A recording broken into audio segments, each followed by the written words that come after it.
Welcome to Understand the Math. In this video, we're going to learn how to solve radical equations. These are just equations where the variable is inside a square root. I'll give you a clear set of steps to help you solve these types of equations, and then walk through 2 example problems so that you know exactly how to solve them. I've listed 4 steps that we can follow when solving these equations, and I'm going to go through them as we walk through our first example problem. In our first example, we're going to be solving the square root of x plus 2 is equal to x minus 4. Let's look at our steps and see where we're going to start.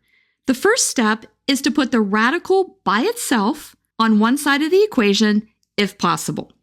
Notice in this example, we already have the radical on one side of the equation, so we can just go ahead and write down the equation. We have the square root of x plus 2 is equal to x minus 4.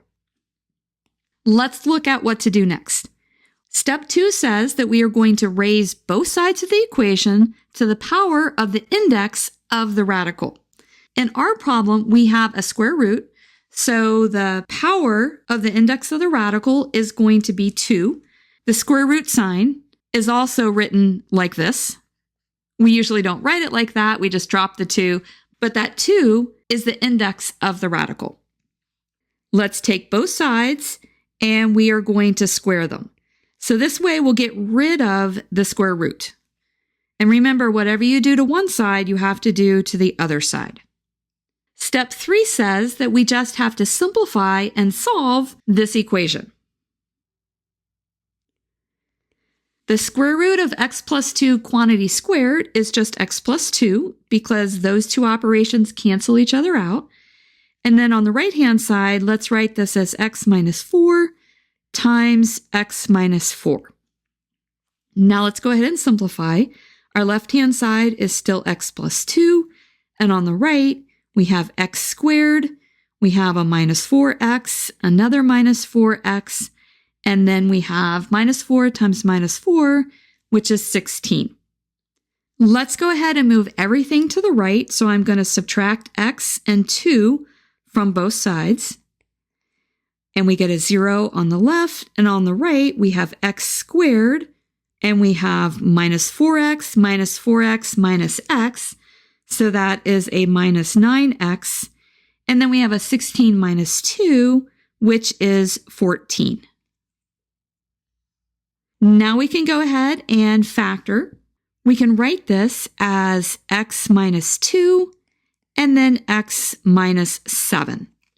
Now we're going to set both of those factors equal to 0, and we end up with x is equal to 2 and x is equal to 7. Both of those solutions may not be an answer, and the reason for that is back up in step 2. When we squared both sides of the equation, we could have introduced what's called extraneous solutions. These are solutions that you get that aren't actually solutions. So let's go back up here and let's look at our steps. Our 4th step says that we are to check for extraneous solutions by substituting the answers that we get back into the original equation. And that's what we're going to do now. I'm going to write down our original equation here. And it is the square root of x plus 2 is equal to x minus 4. Now we're going to check both of the answers that we got. We'll first check x is equal to 2. So I'm just going to write down x is equal to 2, and we're going to plug it into both sides of the equation. This gives us the square root of 2 plus 2 is equal to 2 minus 4. On the left, we have the square root of 4, and on the right, we have minus 2. So we have 2 on the left and minus 2 on the right, and that is definitely not right. 2 can never equal minus 2, so that tells us that x is equal to 2 is not a solution.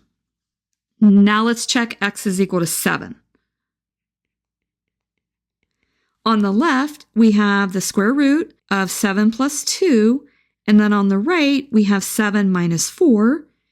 So this gives us the square root of 9 is equal to 3, and this is going to work because 3 is equal to 3. So the solution to our problem is x is equal to 7. Let's now look at another example that's a little bit more complicated. In this example, we are going to solve a radical equation that has a square root on each side.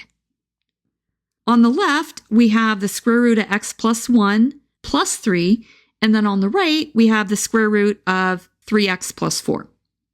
Our first step tells us that we are to get the square root on one side of the equation.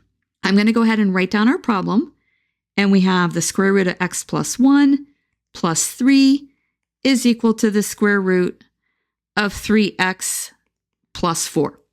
Now notice, because we have a square root on both sides, we can't just isolate a square root on one side of the equation. So we have to go on to step 2. Step 2 tells us that we are to raise each side of the equation to the power of the index of the radical. We have square roots, so that is the power of 2. So we're going to raise each side of our equation to the power of 2. So we're basically just going to square both sides. On the left, I'm going to write this out so that it'll be easier for us to multiply. This is the square root of x plus 1 plus 3 times the square root of x plus 1 plus 3. And then on the right, we just have a square root and then it's squared, so those cancel each other out. And we have a 3x plus 4. Now let's FOIL out our left-hand side. The square root of x plus 1 times the square root of x plus 1 just gives us x plus 1. And then we have 3, square root of x plus 1, and then another 3, square root of x plus 1, and then 3 times 3, which is 9. And then our right-hand side stays the same. Let's simplify our left-hand side. We have an x plus 6, square root of x plus 1 plus 9, so that's a plus 10, and then a 3x plus 4 on the right. Now what we want to do is return to step 1, and we want to isolate the square root on one side. Let me go ahead and highlight the square root so you can see exactly what we're doing. Here's our square root, and that's what we want to keep on the left. So let me put a step 1 here. So we're returning to step 1, and we want to pull the x and the 10 to the right-hand side. So we'll say minus x minus 10 on the left, minus x minus 10 on the right. So this gives us 6, the square root, x plus 1 on the left, and then on the right, we have 3x minus x, which is 2x, and then 4 minus 10, which is minus 6. Now, before we go on and square both sides, notice that each of the terms on both sides of the equation is a factor of 2. So it's actually going to help if we go ahead and divide each term by 2. So let's divide each term by 2 here and 2 here. And this gives us 3 square root of x plus 1 is equal to x minus 3. Now let's go on to our second step, which is to get rid of the square root and square both sides of our equation. We have 3 square root of x plus 1. We're going to square that. And we also have to square the right-hand side. Now we're going to simplify. The left-hand side squared is 9 times x plus 1. The square root and the square cancel each other out. And then on the right-hand side, we have x minus 3 times x minus 3. On the left, we have 9x plus 9. And then on the right, we have x squared minus 3x minus 3x plus 9. Notice that we have a 9 on both sides, so let's go ahead and we can cancel those out. And then I think it'll be easier if we pull the 9x that's on the left to the right. So I'm going to say we're going to subtract 9x from both sides. On the left, we have a 0. And on the right, we have x squared, and we have a lot of x's here. Minus 3 is minus 6, and then minus 6 minus 9 is minus 15. So we have a minus 15x. Now to solve this, we are going to have to factor. This one's actually easy to factor. Notice that we have an x common to both terms, so we can pull that out, and that gives us x minus 15. So this gives us a solution, x is equal to 0, and then x is equal to 15. Now what we have to do is check these solutions, and that's our fourth step. I am going to go ahead and rewrite the equation since it's all the way at the top and we can't see it. Our original equation is x plus 1 plus 3 is equal to the square root of 3x plus 4. Let's first check x is equal to 0. So we're going to plug in x is equal to 0 to both sides of the equation. This gives us square root of 1 plus 3 is equal to the square root of 4. On the left, we have a 4, and then on the right, we have square root of 4, which is 2. So that doesn't work. So I'm going to put an x through that solution. Now let's check x is equal to 15. We'll plug a 15 into both sides. This gives us the square root of 15 plus 1 plus 3 is equal to the square root of 3 times 15 plus 4. On the left, we have the square root of 16 plus 3. And on the right, we have the square root. Let's see here, 3 times 15 is going to be 45. So we have a 45 plus 4. On the left, then, we have 4 plus 3. And on the right, we have the square root of 45 plus 4 is the square root of 49. So this is looking good. On the left, we have a 7. And on the right, we have the square root of 49, which is also 7. So that's great. That solution works.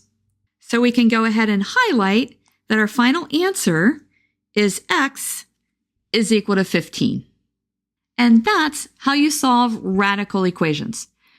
The 4 steps that I outlined should really help, and especially remember to check for extraneous solutions. Practice makes perfect, so keep working on these. If this video has been helpful to you, please consider subscribing to my channel. Keep believing in yourself and have a great rest of your day.